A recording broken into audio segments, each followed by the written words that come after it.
అదే RTV app వార్తల్ని క్షణాల్లో చదివే అవకాశం ఉంటుంది. ఒక న్యూస్ పేపర్, ఒక టెలివిజన్ ఛానల్ మీ చేతుల్లో ఎప్పుడూ ఉంటాయి. కడప జిల్లా బద్వేలు మండలం కోనసమ గ్రామ నివాసి అయిన నేను పోగల మల్లేశ్వర్ రెడ్డి. నేను ఈరోజు నాకు జరిగిన అన్యాయం ఇంకా భగవానికి కూడా జరగకూడదు.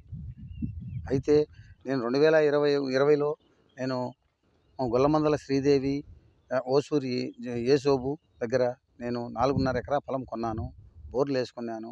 2021లో నాకు నేను ఫెన్సింగ్ వేసుకున్నాను. తర్వాత గుంతలు కూడా తీసుకున్నాను. తర్వాత వాళ్ళే గవర్నమెంటు సర్వేర్లు వచ్చి నాకు పొలం బౌండరీస్ బిగించిచ్చారు. 2022 6వ నెలలో బిగించిచ్చారు. నేను ఫెన్సింగ్ వేసుకున్నాను. ఫెన్సింగ్ వేసుకొని గుంతలు తీసుకొని 2022 8వ నెలలో గుంతలు తీశాను, డ్రిప్ వేసాను, డ్రిప్ పైపులు కూడా వేసాను, బోర్లు వేసాను, అన్నీ వేసానండి. నేను మొత్తం 6 ఎకరాల 50 సెంట్లు ఇక్కడ కొన్నాను. కొన్న తర్వాత నేను వాళ్ళు ఈరోజు తర్వాత అనకల జసింత అనే ఆమె వచ్చి ఈరోజు ఒక 3 నెలల క్రితం 4 నెలల క్రితం వచ్చి, అయ్యా నాకు రోడ్డు లేదయ్యా నా పొలానికి కావాలంటే నేను రోడ్డు కూడా ఇచ్చానండి. రోడ్డు కూడా ఇచ్చే ఈరోజు వాళ్ళు అంతా ఓకే అని వాళ్ళ సమక్షంలో ఒకటే ఏమొద్దండి, వాళ్ళ బైబిల్ తెమ్మనండి, నేను భగవద్గీత తెస్తా, స్నానం చేసి వాళ్ళు స్నానం చేసి రమ్మండి, నేను స్నానం చేసి వస్తా, వాళ్ళు బైబిల్ మీద ప్రమాణం చేసి చెప్పానండి.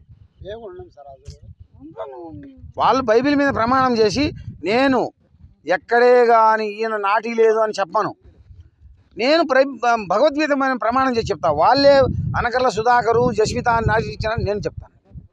రమ్మనండి, ప్రమాణానికి రమ్మనండి, ఎక్కడ వద్దు, కాణిపాకమైన రమ్మండి, లేకుంటే వాళ్ళ పోదాం, వెలంగని పోదాం, వాళ్ళ దేవత కాడికే పోదాం, స్నానం చేద్దాం. వాళ్ళు ఈ మాట నాటికి లేదు, వాళ్ళే నాటికి లేదు, బౌండరీస్ పోలు నాటి లేదు చెప్పనండి. ఇది న్యాయంగా మేమైనా అంటే రాత్రి నా మేనలుడు ఒక్కడు పండుకొని ఉంటే మచ్చుకొత్తులతో దాడి చేసి నేను లేని సమయంలో మారణాయుధాలతో దాడి చేసి కత్తులతో నా 400 చెట్లు 350 చెట్లు నరికి నేను నాటుకున్నానండి. నేను 2 సంవత్సరాల నాడు కొన్నా. ఈరోజు నోటీస్ ఎందుకు ఇవ్వాలి ఎంఆర్ఓ గారు? 2 సంవత్సరాల నాడు ఎందుకు ఇవ్వలేదు నాకు నోటీసు? అది అడుగుతున్నా. నేను ఓకే, నేను కాదన్నాంలే, వచ్చా. నేను నిన్న మధ్యాహ్నం చరవాణి ద్వారా చెప్పాను ఎంఆర్ఓ గారికి, డీజీ గారికి, సార్ నేను వస్తాను, నేను లేని అందుబాటులో, నేను హైదరాబాద్లో ఉన్నాను, నేను వచ్చి సోమవారం కొలుద్దాం, వాళ్ళకి వచ్చి చెట్లతో కూడా తీసుకోమని చెప్పానండి. చెట్లతో కూడా తీసుకోండి అని చెప్పానండి. ఎక్కడ న్యాయం అండి? ఏమనంటే మేము ఎస్సీ కేసు పెడతాం. మా మేనళ్ళు పోయి ఏమయ్యా కొడతానంటే, నరుకుతాంరా, మేము ఎస్సీ కేసు పెడతాంరా అంటారయ్యా. ఎక్కడన్నా న్యాయమా? ఇదేనా ఎస్సీ? ఇది ప్రజాస్వామ్యమా లేకుంటే ఇదేమన్నా జాగీరా? ఎక్కడన్నా ఉందా చెప్పండి.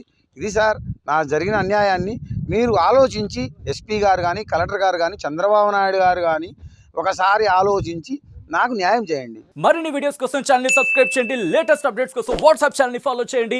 అండ్ లింక్ డిస్క్రిప్షన్ లో ఉంది.